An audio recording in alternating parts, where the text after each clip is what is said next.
Donc, on continue toujours. Alors, ça sera aujourd'hui le cours de l'OAP, l'œdème aigu du poumon.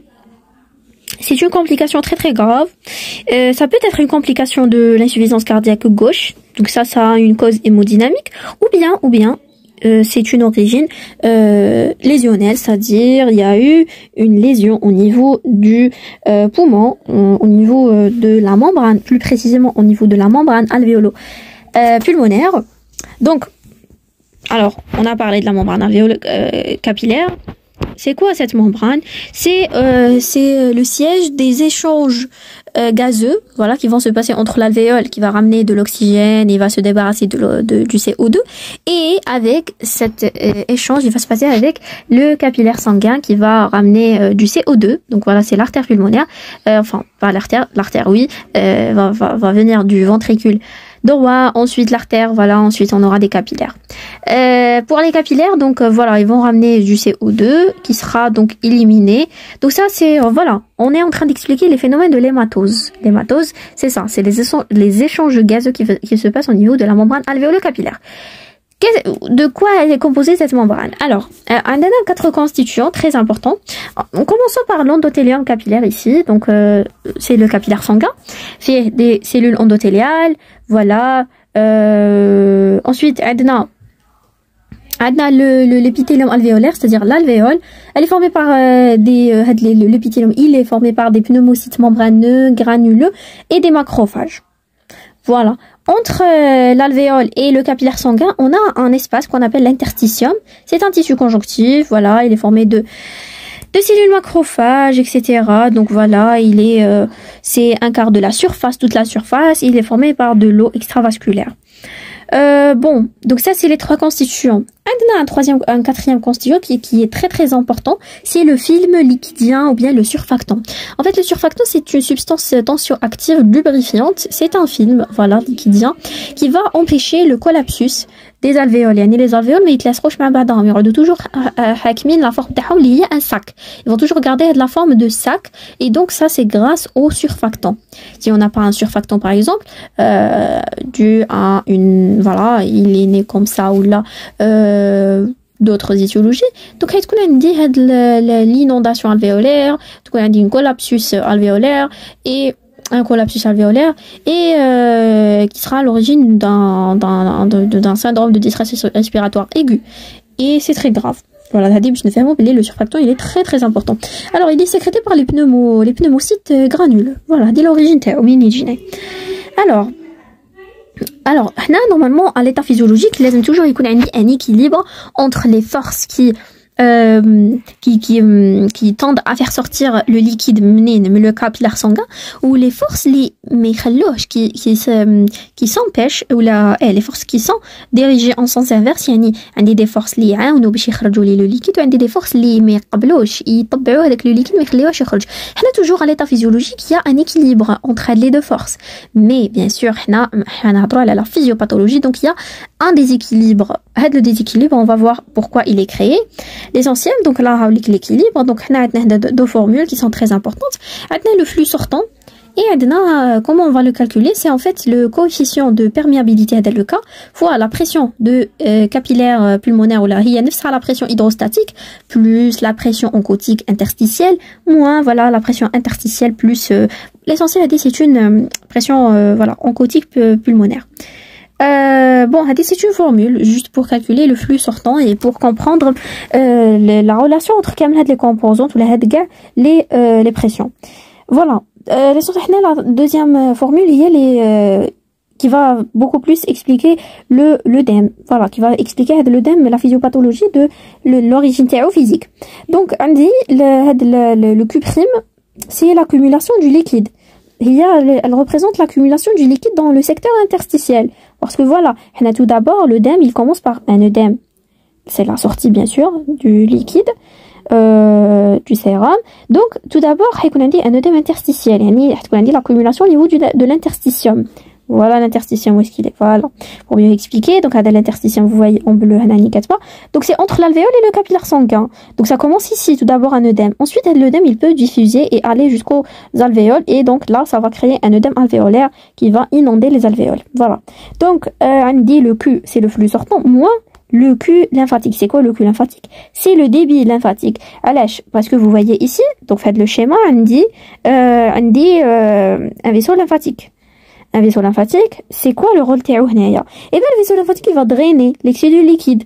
Donc, c'est très important. Et donc, si on essaye de comprendre un petit peu la physiopathologie à partir de cette formule, on peut dire que si on dit un œdème ou une accumulation du liquide, eh bien, c'est dû à quoi? C'est dû à l'augmentation du flux sortant, le flux sortant, ou bien, aussi très important, c'est la diminution du débit lymphatique. Ou là, le Q lymphatique, c'est quoi? C'est en fait le débit lymphatique, c'est le drainage lymphatique. C'est comment se fait le drainage lymphatique, c'est grâce à ce vaisseau qui va essayer de drainer et de se débarrasser du liquide qui va s'accumuler au niveau de l'interstitium. Et si ça marche pas bien, si on a un défaut de ça, eh ben on aura bien sûr une accumulation du liquide et qui sera à l'origine d'un œdème. Voilà. Alors là, donc, on voit les mécanismes ou bien les étiologies qui seront à l'origine de l'OAP. Adna, شوفوا كامل هذوما les pressions. En bas, les plus importantes, c'est deux là. C'est l'augmentation de la pression capillaire pulmonaire ou bien la pression hydrostatique, يعني la pression تاع الماء qui تزيد على بالنا بلي الماء حيهرب شغل من هذيك la pression parce que la pression qui تزيد hydrostatique يخرج من تما خلاص ما ولاوش عندي بزاف لي بروتيين parce que هما اللي vont les garder, c'est la pression oncotique normalement. بصح الا ولات عندي la pression hydrostatique plus importante que la pression oncotique, et ben يخرج حيروح يحوس على بلاصه وين فيها la pression oncotique plus importante باش يقعد تما يشدوه. Donc voilà, هنا c'est dû à ça. Donc le liquide هيهرب لي من هذاك le capillaire sanguin. Ou bien c'est l'augmentation de la perméabilité de la membrane alvéolo-capillaire qui va qui va laisser le liquide sortir. Voilà, elle devient un peu plus perméable.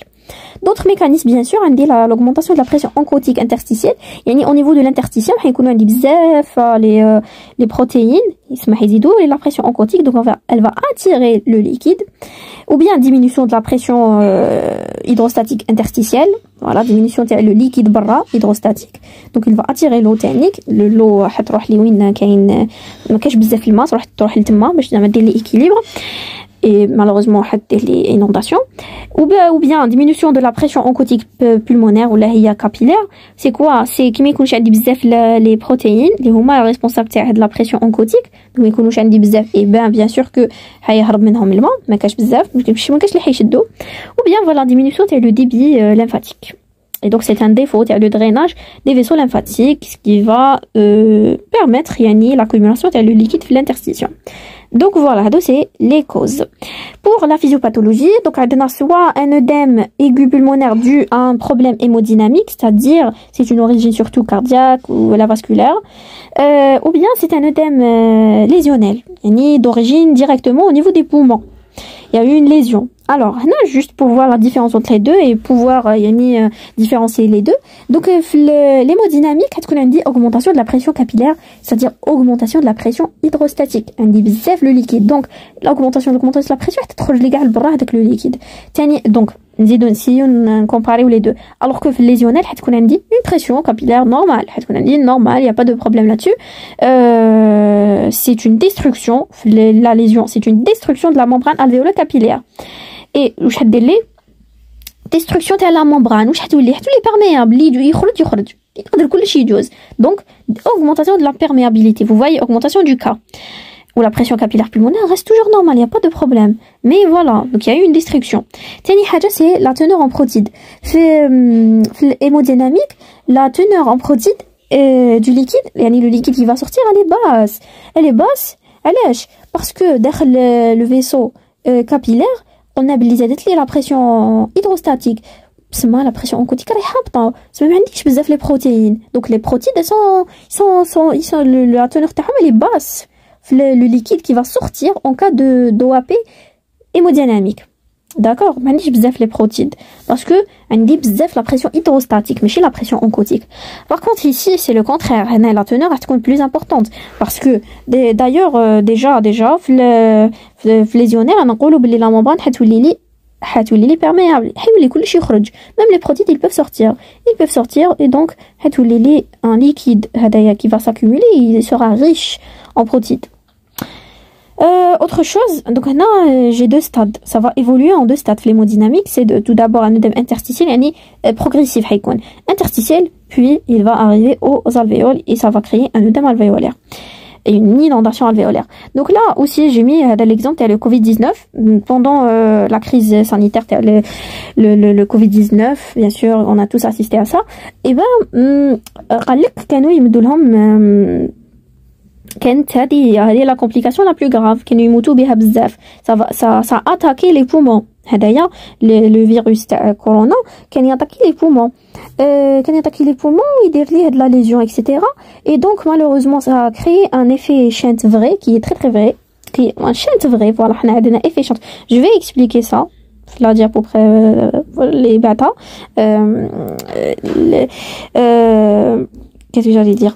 Donc, le Covid-19 كان ياتاكي les poumons et donc ça a créé un shunt vrai. Ou je mets un shunt vrai, c'est une destruction dans les alvéoles. Destruction vraie, yani vraiment destruction dans les alvéoles, c'est une lésion. Et donc, وش كانوا يديروا له malgré كانوا يمدوا لهم l'oxygène, كانوا يديروا لهم l'oxygénation bien sûr, c'est la seule, yani c'est le seul traitement. Malgré كانوا يلحقوا حتى 60 litres, mais ça ne donnait absolument rien. Ça ne donnait absolument rien. Yani la première chose, la première complication et la plus grave bien sûr, qui a causé les décès ou le taux de la mortalité le monde كامل.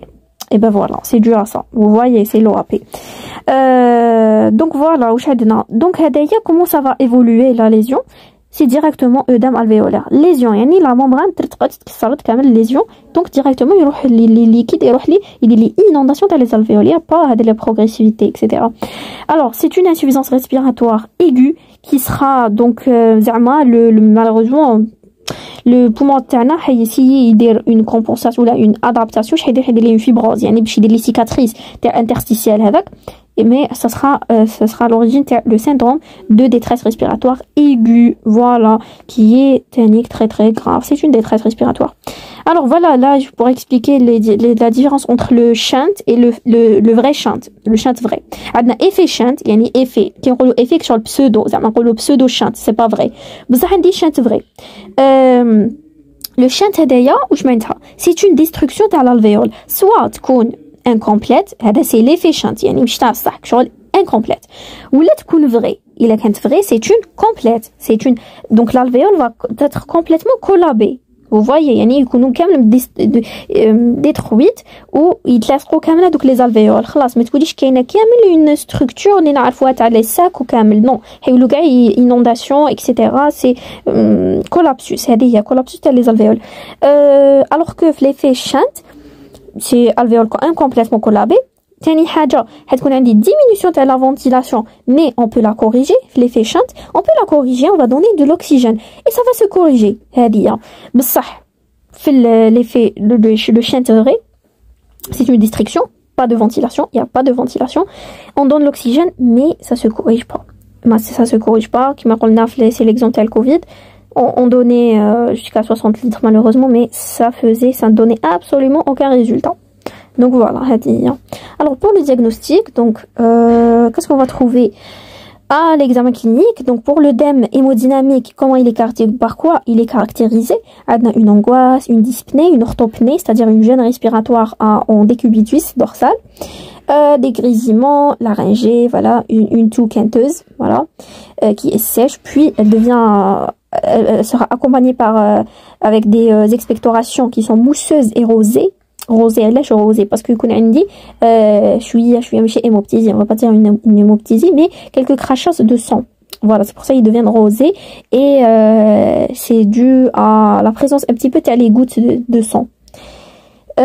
Voilà, battement des ailes de nez. Là, les ailes du nez, c'est des signes de gravité, c'est des signes de comment dire, c'est les signes de la le corps terne, il essaie de s'adapter et il essaye de s'adapter.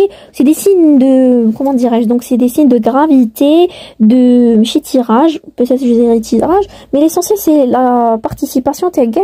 Le corps il essaye de participer باش يطلع لي l'oxygène. Donc les battements des ailes du nez, c'est toujours fréquent عند les enfants, on peut les voir في البédiatrie. Donc حنشوفوا les ailes du nez تاعهم هكا يطلعوا يحبطوا لي في voilà في le nez تاعهم. Même نقدروا نلقاو un tirage etc. كاع هذوما les muscles respiratoires accessoires qui vont participer à la respiration, parce que انا نشوفوا باللي la respiration راهي perturbée comme c'est une détresse. Donc voilà, on va assister à ça, battement des ailes du nez. Il essaye de survivre le corps tana, donc il va mettre les mécanismes pour vaincre de la détresse respiratoire. J'espère que c'est clair. Donc obnubilation etc. Donc c'est pour vaincre la détresse respiratoire. Je vais trouver l'auscultation des râles crépitants, comme vous savez, les deux bases pulmonaires voilà, donc les deux bases pulmonaires ou bien dans le sommet pour les cas graves. Donc les râles crépitants, où est-ce que je vais les entendre? Les bases pulmonaires ou bien les sommets. Donc voilà la destruction, l'origine voilà. Alors pour le lésionnel, donc c'est plus grave bien sûr. Je vais trouver un syndrome de détresse respiratoire aiguë. Je vais trouver les muscles respiratoires qui vont, accessoires surtout, qui vont participer à la respiration, un tirage intercostal, susternal, etc. Encore le battement des ailes de nez, etc. Des râles crépitants bien sûr, à l'auscultation. Bon, l'auscultation cardiologique, elle est normale. Je vais pas trouver, par exemple, bon, on n'a pas dit qu'on peut trouver, par exemple, un souffle ou là. Un souffle, c'est dû, par exemple, à une insuffisance cardiaque, surtout l'insuffisance cardiaque gauche, bien sûr. C'est lié à l'origine de l'OAP. Donc, l'hémodynamique, je peux le trouver. Je peux trouver une anomalie cardiaque. Mais l'OAP lésionnelle, je vais pas trouver. L'auscultation cardiaque, elle est normale. Cardiovasculaire.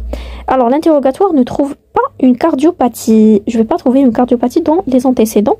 Et donc, c'est une cause lésionnelle, purement lésionnelle. Donc là, on va détailler chaque type à part. Adina l'OAP hémodynamique. Donc, on va voir les étiologies, les conséquences et l'évolution. Pour les étiologies, donc Adina, donc puisque c'est une cause hémodynamique, donc il y a une cardiopathie, il y a une pathologie cardiaque. Cette cardiopathie, soit elle est due à une hypertension, soit à une ischémie, ou bien une valvulopathie mitrale. Hypertension, donc une hypertrophie aussi, une ischémie, donc une nécrose, une atteinte du débit cardiaque, du débit coronaire, pardon. Donc les artères coronaires, il y a une ischémie, donc la vascularisation le cœur n'est pas suffisante, il n'y a pas assez d'oxygène, donc il y a une ischémie et du coup il y aura une insuffisance ventriculaire aussi gauche. Et les valvulopathies mitrales, c'est clair, donc est-ce qu'on a dit soit une insuffisance, soit un rétrécissement. L'insuffisance a une régurgitation, le sang va revenir en arrière et donc ça va créer un OAP au niveau du poumon. Alors la deuxième cause, c'est l'insuffisance rénale anurique. Anurique, c'est-à-dire il n'y a pas des urines, le rein ne fonctionne pas, donc il est insuffisant, il ne fonctionne pas, il y a une anurie, il n'y a pas d'élimination de liquide, etc. Donc il n'y a pas d'élimination, il n'y a rien du tout qui s'élimine, donc pas d'urine, c'est une accumulation, il y a une gâte le liquide au niveau de notre corps, donc on aura une surcharge. Donc la surcharge, elle sera à l'origine de cette OAP. Soit c'est une embolie pulmonaire, donc l'embolie pulmonaire, les OAP, soit deux situations, soit par déclenchement d'une insuffisance ventriculaire gauche, par atteinte du débit coronaire. Donc ça, l'atteinte du débit, donc là c'est l'atteinte du débit coronaire et non pas le débit cardiaque, d'accord, c'est le débit coronaire. Yani les débits coronaires, les artères coronaires, c'est le cœur, yani le débit cardiaque total systémique. Donc là c'est la nutrition dans le cœur, elle est atteinte. Il y a une ischémie ou là, on peut dire ischémie, ou là il y a pas assez d'oxygène, donc il y a une atteinte du débit coronaire, il y a pas assez d'oxygène pour le cœur, donc il n'est pas bien nourri et donc il sera insuffisant. Voilà, à dire. La deuxième situation, c'est l'élévation de la pression de certains territoires, etc. Certains territoires capillaires par perfusion excessive. Donc on a dit une élévation de la pression. Donc c'est dû à l'embolie pulmonaire. La quatrième cause, c'est l'altitude. En fait, il faut savoir que le séjour en altitude, notre organisme sera exposé à une hypoxie. Et du coup, physiologiquement, qu'est-ce qu'il va faire? Il va faire une vasodilatation périphérique avec une vasoconstriction pulmonaire. Mais de la modification, petit à petit, qu'est-ce qu'elle va faire? Elle va augmenter la pression artérielle de l'artère pulmonaire, c'est-à-dire on aura une HTAP qui peut engendrer malheureusement l'œdème pulmonaire de haute altitude. Donc c'est ça la cause, c'est l'hypoxie due à l'altitude. Alors on a aussi certains toxiques, voilà, la prise de certains toxiques tels que les carbamates. Donc il va causer une insuffisance ventriculaire gauche aussi. L'abdomen est toxique. Pour les conséquences, donc on aura une diminution de la capacité résiduelle fonctionnelle. La capacité résiduelle fonctionnelle, c'est le volume de l'air qui reste à l'intérieur du poumon à la fin d'une expiration normale, à l'état normal, à l'état physiologique. Donc on aura une baisse, il ne reste pas beaucoup de volume à la fin de l'expiration. On aura aussi la baisse de la compliance pulmonaire, voilà. Une élévation de la résistance, une baisse de la PO2, c'est l'effet Shunt. Donc on a l'effet Shunt ou un Shunt vrai. Donc هنا عندي l'effet Shunt في l'hémodynamique. في lésionnel حتكون عندي un Shunt vrai. J'aurai aussi une hypocapnie, une hypercapnie, voilà, l'hypercapnie dans les cas les plus graves bien sûr. Alors pour l'évolution, donc bien sûr si c'est un traitement approprié, l'évolution elle sera souvent favorable. Il va reprendre sa vie normale, le patient.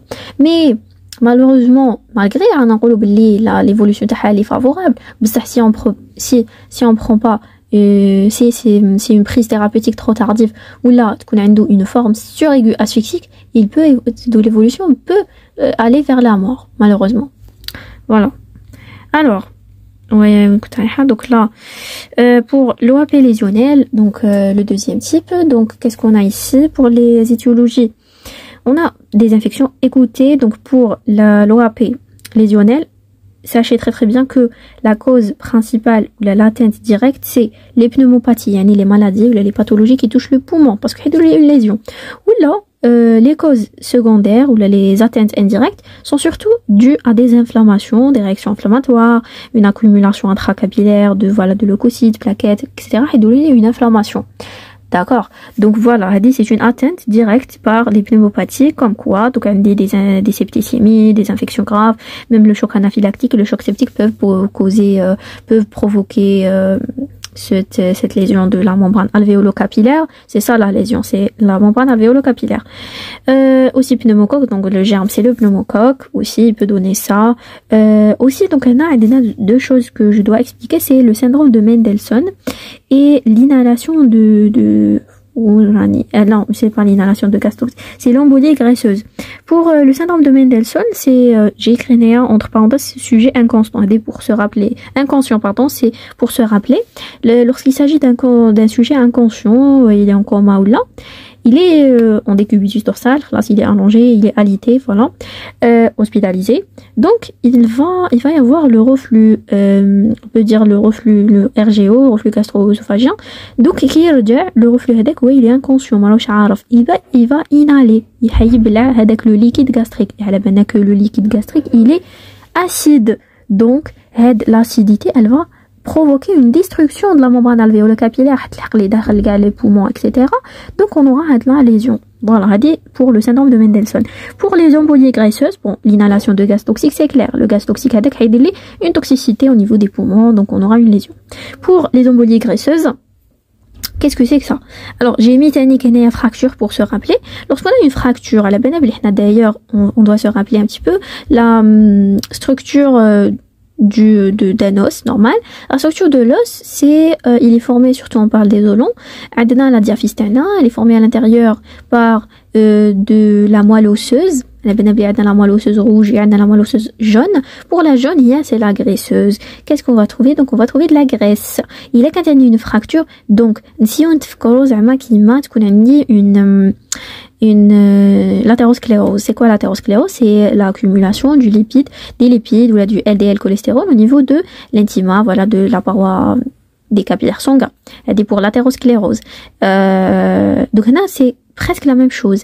علاش حتكون عندي هاد la graisse due à la fracture تخرج لي هاد la graisse شغل comme si hein, je dis bien comme si et donc حدير لي هاد les embolisations تقدر دير لي des formations des thrombis, voilà, donc on a dit des formations des thrombis qui seront à l'origine de les emboles. Imaginez, les embolies, une embolie due à cette graisse, c'est de la graisse qui est mal LDL cholestérol ou plutôt une plaque d'athérome ou d'aller la plaque d'athérome, elle peut il peut y avoir une rupture de cette plaque et donc elle va migrer ou des thromboses, etc. Des complications graves. Et ben c'est la même chose pour l'embolie graisseuse due à la fracture. Donc, on a dit une fracture, trop gelée avec la graisse, etc.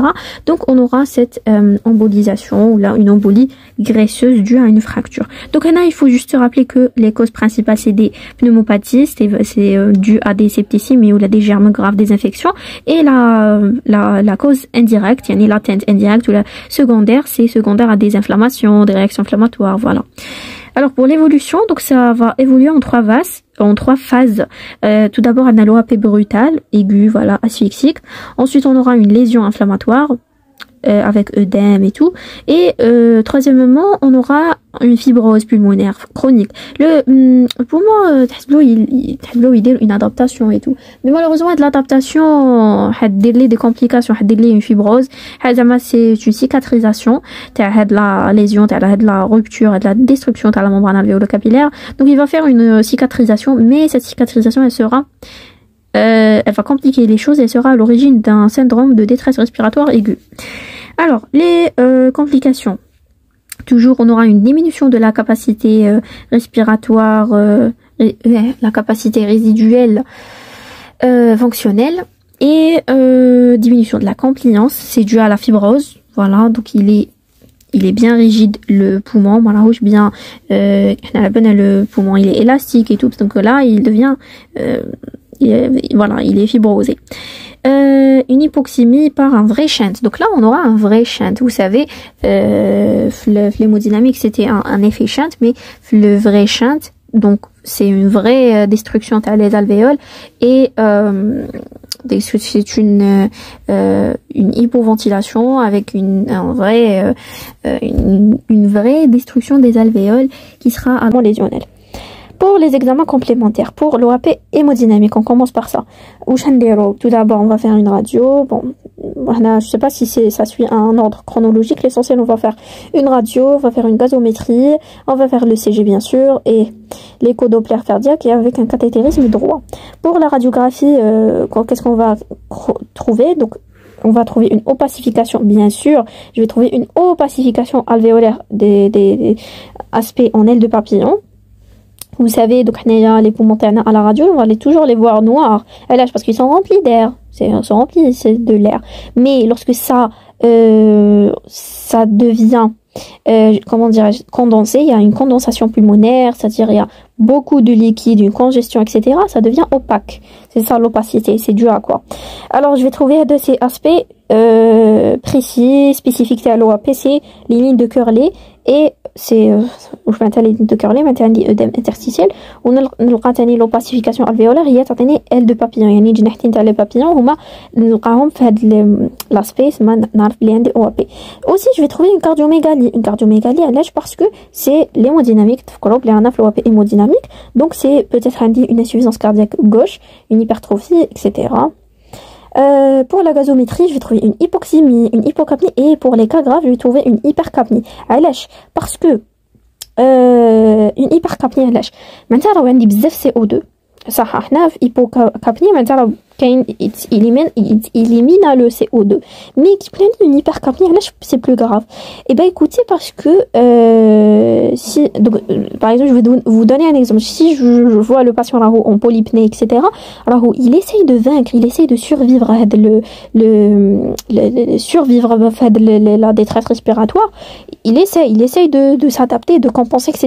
Il essaye de يحارب لو ماكسيموم تاعو باش يعيش. هذه هي بصح الا لقيتو قاعد نورمال هكايا غيان الوغ كراني عارفه بلي عنده لو ابي اكسيتيرا اي بان جو دوا مانكيتي علاش باسكو خلاص le patient il est en train de lâcher il lâche خلاص طلق كل شيء ورمى روحك شغل هكاك خلاص ما قدرش ماهوش قادر يزيد يتغلب على هاد لو كا تاعو donc là c'est plus que je dois m'inquiéter encore plus parce que خلاص il lâche et malheureusement il va mourir معناتها ما بقالوش بزاف et ben c'est le même cas هنايا si je trouve une hypercapnie معناتها y a pas une compensation le corps تاعنا ماشي compensé تما راه عندي augmentation تاع le CO2 داخل le corps تاعي pour le CG. Le CG, il va nous permettre de poser le diagnostic. Si je trouve une HVG, ou là des troubles de conduction, des troubles de rythme, donc je vais confirmer que c'est d'origine hémodynamique. L'écho Doppler, bien sûr, on va voir des anomalies valvulaires si c'est le cas, une altération de la fonction du VG aussi, parce que je vais voir en direct le fonctionnement de le corteil. Pour le cathétérisme droit, donc là, c'est quoi le but c'est d'apprécier la pression capillaire pulmonaire parce que je vais passer par l'artère pulmonaire, je vais passer comment dirais-je, donc le cathétérisme qui vous savez, le cathétérisme à droite et à gauche, c'est pour étudier l'hémodynamique intracardiaque. Le cathétérisme par une veine radiale par exemple.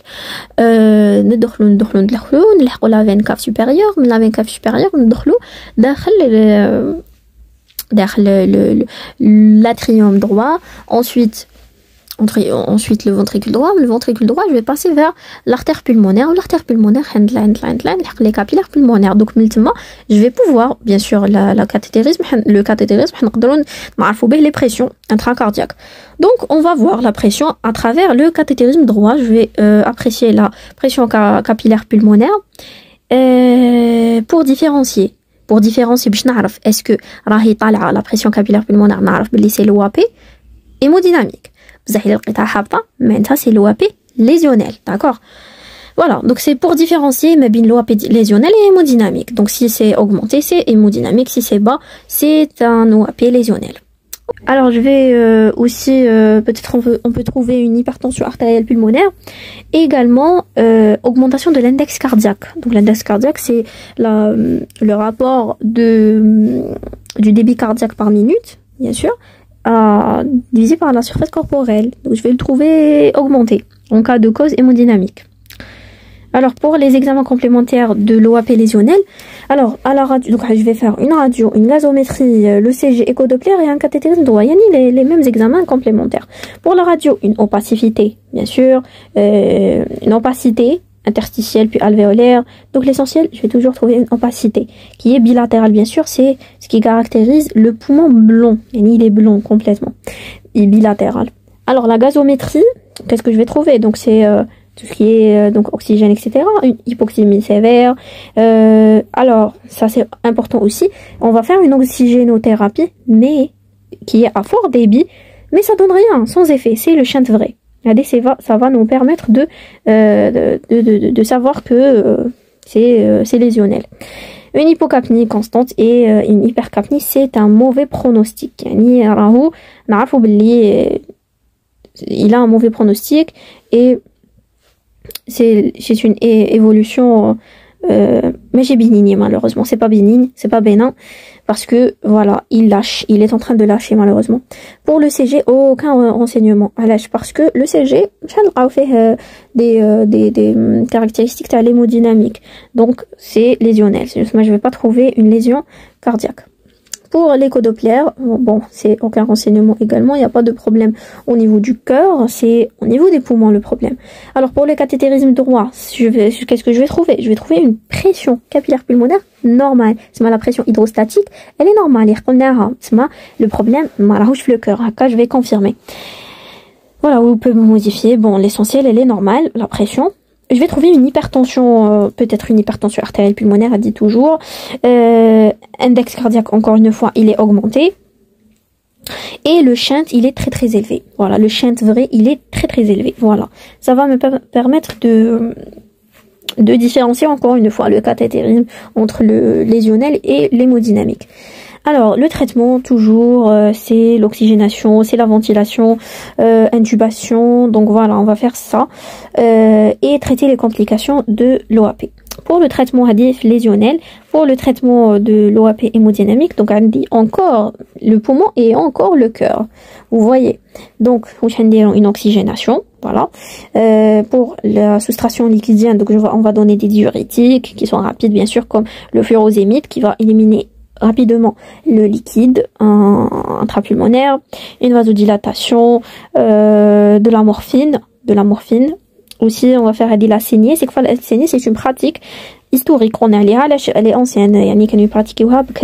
C'est de prélever du sang par ponction veineuse à l'aiguille. Voilà. Pour éliminer c'est du sang, du liquide. On va essayer de réduire la post-charge en cas d'hypertension. C'est surtout un rôle surtout une hypertension artérielle pulmonaire, donc on va réduire un petit peu la post-charge. On va améliorer le cœur gauche surtout, c'est en donnant des inotropes, et on va corriger les troubles rythmiques en donnant des anti-arythmiques comme les digitaliques ou là le cordarone. Voilà, c'est des anti-arythmiques pour corriger la cause hémodynamique. Donc on arrive à la fin de cette vidéo. J'espère que j'ai été claire. Si vous avez des questions, toujours n'hésitez pas à les poser. Il y a qui avait des fautes, vous l'avez, m'excuser. Et donc voilà, je vous dis merci pour votre attention et bon courage.